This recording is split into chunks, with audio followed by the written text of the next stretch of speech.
Hello guys, welcome back to comic Hind. आज हम आ चुके हैं एक्सट्रीम कार्नेज फेज के थर्ड पार्ट में। तो अगर आपने चैनल को सब्सक्राइब नहीं किया तो कर लीजिए। तो चलिए शुरू करते हैं। जैसे कि हम लास्ट वाले एपिसोड्स में देख चुके हैं कि कार्नेज सिम्बियोट वापस आ चुका है। वो जिंदा है सिम्बियोट कोडेक्स और हाइव में। वो एक सीरियल किलर है जो कि मानसिक रूप से अपने सिबलिंग तक पहुंच गया, जो कि थी स्क्रीम। स्क्रीम खुद को रोक नहीं पाई, वो अपने ह्यूमन होस्ट के खिलाफ हो गई। एंडी बेंटन का सामना हुआ फेस टू फेस कार्नेज के साथ उसकी हाइव में। जब उसके पास कोई भी ऑप्शन नहीं बचा तो उसने अपने सिम्बियोट को ही जला दिया अपनी बॉडी से। कार्नेज की जो भी एंड गेम है उसका लेना देना एक पॉलिटिशियन के साथ है जो कि है आर्थर क्रेन। ये सीन है कुछ हफ्तों पहले का। यहाँ पे फेज बताता है, मैं काफी चीजें रहा हूँ, जैसे कि एक लैब एक्सपेरिमेंट, सिक्योरिटी गार्ड, एक छोटा भाई। और वो किसी से कहता है कि मुझे बताने की जरूरत नहीं है कि तुमने मेरे साथ क्या किया। इतनी फास्ट और कॉम्प्लिकेटेड लाइफ के बाद मैं एक सिंपल जिंदगी चाहता था, तो मैं एक शिकारी बन गया। और ये काफी सिंपल था, ना कोई लैब, ना कोई भाड़े की स्क्वाड, मुझे बस शिकार करना था। मैं शिकार करता था मारने के लिए, ताकि मैं खा सकूं और जिंदा रह सकूं। इतना सिंपल है ना ये, और मैं सिंपल ही रह सकता था।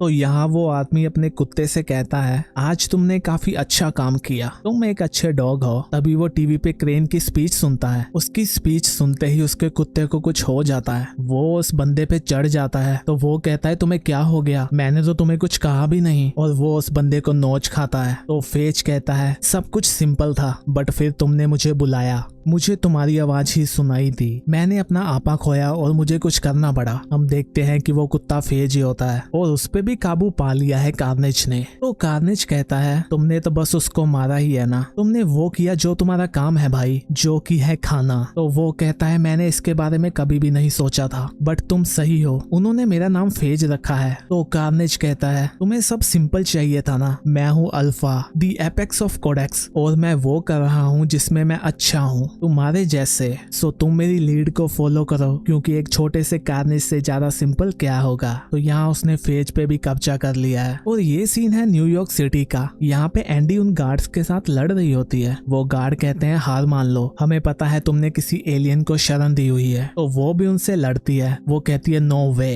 तो वो गार्ड भी कहता है, तुम लड़ना चाहती हो, चलो ठीक है। सभी नॉन ह्यूमन पे अल्कामैक्स का कब्जा है। तुम्हारी स्किन पे जो एशेज हैं या जो भी तुम्हारे ब्लड में बचा है उस पे भी तुम्हें हमारे साथ चलना होगा। तो वो कहती है, मैं एक इंसान हूँ, वैसे भी तुम्हें इतने पैसे नहीं मिलते होंगे कि तुम मुझसे पंगा लो। तो वो कहता है, ये पैसों की बात नहीं है, ये सब मैं अपने बच्चों के लिए कर रहा हूँ ताकि वो एलियन से बच के रहें। तो वो कहती है, तुम्हारे बच्चे को पता है कि तुम भाड़े के टट्टू हो। तभी दो गार्ड पीछे से आते हैं। वो उसको शॉक देते हैं और कहते हैं, माफ करना, बट हमें डिबेट करने के पैसे नहीं मिलते, चलो इसे उठा लो, अभी आगे क्या करना है इसके बारे में थिंक कर सोचेगा। तो यहाँ एंडी को बंदी बना लिया गया है। उससे मिलने के लिए एक डॉक्टर आता है। वो कहता है, मुझे माफ करना, उनकी वैक्यूम फील्ड मैंने ही बनाई है, स्प्लिट सेकंड डीऑक्सीजनेशन, जो कि घातक नहीं है, बट इसका थोड़ा सा हैंगओवर रहता है। मेरा नाम है डॉक्टर स्टीवन, मैं तुम्हारे जैसे लोगों की पोजीशन को जानता हूँ। वो कहती है, क्या जानते हो तुम? कि मुझे एक ग्लास बॉक्स में बंद किया हुआ है। तो वो कहता है, सिम्बियोसिस, मुझे पता है ये थोड़ा सा कॉम्प्लिकेटेड है। तो वो कहती है, स्क्रीम कहाँ पे है? तो वो कहता है, तुम शांत हो जाओ, मैं तुम्हारे साइड पे हूँ, अपनी फ्लेम को बुझा दो। तो वो कहता है, तुम्हारा सिम्बियोट जा चुका है, उसके बस कुछ निशान बचे थे तुम पे और कुछ तुम्हारे ब्लड में,